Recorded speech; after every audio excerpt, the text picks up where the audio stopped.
तो पिलाने fast last देखो तो पिलाने आम साधारणतः जाना जे रीति क्या कहुए देख यही रीति विषय जानवा जो ये साहित्यिक वार्ड जो देख बहुत पिला भावुं कि साहित्यिक वार्ड घोषुंट कि कौन होना एगुड़ा मन रोनी तो देख तो तेणुक बहुत पिला सब समस्त प्राय पिला छानिया गले एमती कौन आम ओडिया शुणिकिना भूल करदे साहित्यिक वार्ड गुड़िक किसी मन रोना तो पिलाने कहार किसी व्यस्त हवा नहीं देख एगुड़ा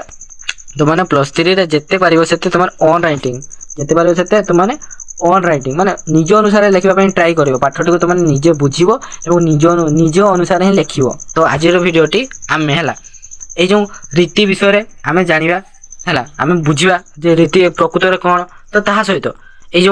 माने देखो यही रीति संबंधी क्यों गवेषक क्यों ग्रंथ रे सूचना देइछंती तो ताहा भी आम जाना आज भिडियो तो तेणुक भिडियो को देखु बुझंतु एवं सांग मान निकट शेयर करूँ है आज भिडियो +3 4th सेमिस्टर ओडिया पिला बहुत ही गुरुत्वपूर्ण कहीं पे आज तुम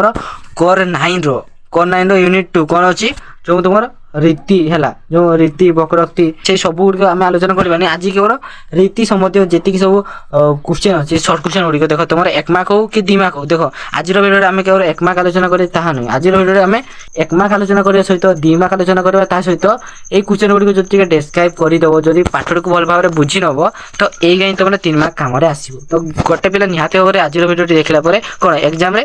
मैंने सर्ट क्वेश्चन 2 मार्क 3 मार्क कि 1 मार्क जेकोसी क्वेश्चन आसिले भी सी कौन फटाक से लिखिपार तो पे आज भिडियोटी तो तुम फास्ट लास्ट ही देखु तो पे आम ये भिडियोटी आरंभ करने पूर्व तो देख प्रथम तो आम जाना किए कौन ग्रंथ गुड़िक लिखिं एगुड़ा तुम कौन प्रायतः सर्ट क्वेश्चन भी आसो तो देखिए आखि बोल नियो पार तो एगुड़िक स्क्रीनशॉट करके पढ़ है तो देख ये तुम पढ़ी आसला किए कौन रचना कर देख तुम बास्यायन कर कामसूत्र से पाणिनि अष्टाध्यायी अमर सिंह अमर कोश देख तो अमर अमर अमर सिंह अच्छी अमर कोश सेमती सुबंधु बासवद दंडी दशकुमार चरित विष्णु शर्मा पंचतंत्र सेमती तुम कालिदास मेघदूत तापर तुम देख कालिदास मेघदूत एवं कौन शकुंतला भी से कालिदास रचना करते तुम विशाखा दत्त सेमती तुम कौन देवीचंद्र गुप्त है तापर तुम शूद्रक लिखी मृच्छकटिक भर्तृहरि श्रृंगार शतक से तुम कौन बुद्धकोश पद्य चूड़ामणि तापर तुम भारती किरातार्जुनियम तापर तुम कालिदास कुमार संभवम ब्रह्मगुप्त ब्रह्म सिद्धांत और तुम कौन खंड खाद्यक तापर बराहमीर सी लिखी पंचसिद्धांतिका और बृह संहिता और बृह जातक मैंने एतिक है तो एगुड़ा कौन एगुड़ा तुमने पारिब तो खातार लेख कि देखी दूसरी एगुड़ा तुमने स्क्रीनशॉट कर रख एगुड़ा कम आसो तो सब पिला कौन तो एगुड़ा जेकोसी तुम कॉम्पिटिटिव एग्जाम दियो कि अन्य कौन एग्जाम प्रिपेयर हो तो एगुड़ा तुम कम आसो तो रीति क्या कह वाक्य वर्ण पद प्रकृति प्रत्यय हस्तपद तुल्य अवयव विशेष संधि और समास द्वारा एगुड़िकर युक्त होता आलंकारिक शास्त्रविद मैंने काव्य हस्तपदादि तुल्य वाक्यर संस्थान और अवस्थान को रीति नाम अभिहित करते तो प्रायतः पिला यू किसी बुझीपार ना मुझे 100% कहीदेवी कहीं पिलाने एटी जमी भाव में लिखाई तो सेगुड़ा एगुड़िक न घुषिले तुमको मन रहा तो देख ये जो रीति क्या कहुए तो आम साधारण भाषा जदि कह जहाँ रचना शैली है रचना करमती गोटे शैली थाए तो सहीटा ही रीति बुझेगा ना आउ सेमती किसी ना यार अर्थ कौन ये रीति को गति पद्धति प्रणाली है इंग्राजी में स्टाइल बोली कहुए स्टाइल रीति कौन कहुए स्टाइल बोली कहुए रीति माध्यम गोटे सृष्टि आउ गोटे गोटे सृष्टि को भिन्न कर देखिए तो देख ना रीति द्वारा गोटे विषय को भिन्न भिन्न रूप से लिखा जाई पारे समस्त रचना हो कि जेकोसी कविता हो तो समस्त गोटे रीति शैली रही रचना कर शैली रही तो जहाद्वारा कौन से जो शैलीटा ही रीति कहुए पे से लिख फास्ट तुम भाषा तो मैंने जमी बुझीपार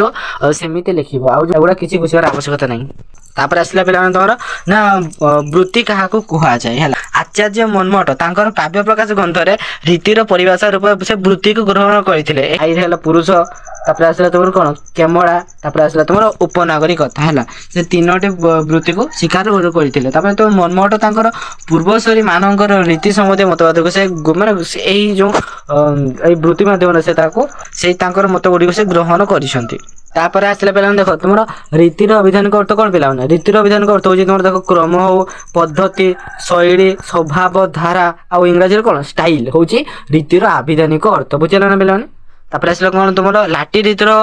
प्रणेता किए से संबंध कौन सर्व व्याख्या कर जो तुम माने जो लाठी रीति को से किए बाहर करते तो से विषय से आलोचना करने वैदर्भी और पांचारी ଏହି ପ୍ରକାର ରୀତିର ନିୟମକୁ ଅନୁସରଣ କରୁଥିବା ଯେଉଁ ରଚନାକୁ ତାହାକୁ ହିଁ ରୀତି କୁହାଯାଏ। ଆନନ୍ଦ ପ୍ରଦାନ ପରେ ଆଳଙ୍କାରିକ ରୁଦ୍ର ଭଟ୍ଟ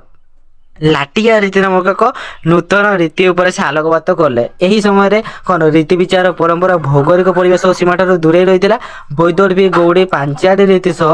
କ'ଣ ଲାଟିଆ ରୀତି ଯୁକ୍ତ ହେଲା। ତ ଏହା ସହ ରସ ଓ ରୀତି ମଧ୍ୟରେ ସମ୍ପର୍କ ସ୍ଥାପନ ହୋଇଥିଲା। ଏଇଟା ବହୁତ ଇଜି, ଏଇଟା ଗୋଟେ ମନେ ରଖ, ଗୋଟେ ସର୍ଟକଟ୍ ଟ୍ରିକ୍ କହୁଛି। ଦେଖ ପିଲାମାନେ ଏଗୁଡ଼ା କେମିତି ମନେ ରହିବ। ଦେଖ ତମର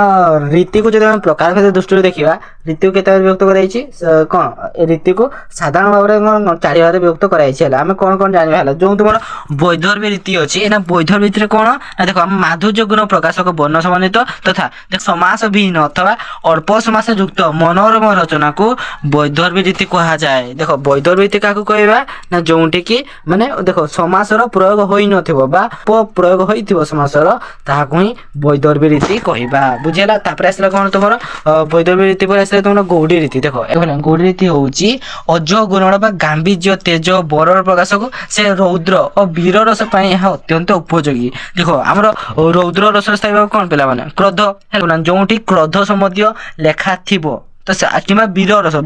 ସ୍ଥାୟୀ ଭାବ କ'ଣ? ଉତ୍ସାହ। ତ ଦେଖ ମାନେ କ୍ରୋଧ କି ଉତ୍ସାହ ବିଷୟରେ ଯୋଉଠି ଲେଖା ଥିବ ତ ସେଇଠି ସାଧାରଣ ଭାବରେ କ'ଣ ଗୌଡ଼ୀ ରୀତି ହୁଏ। ମନେ ଅଛି ନା ତମର ଯୋଉ ଥିଲା କ ଖ ଗ ଘ ଙ ହେଲା, ଯୋଉ ଥିଲା କ ଚ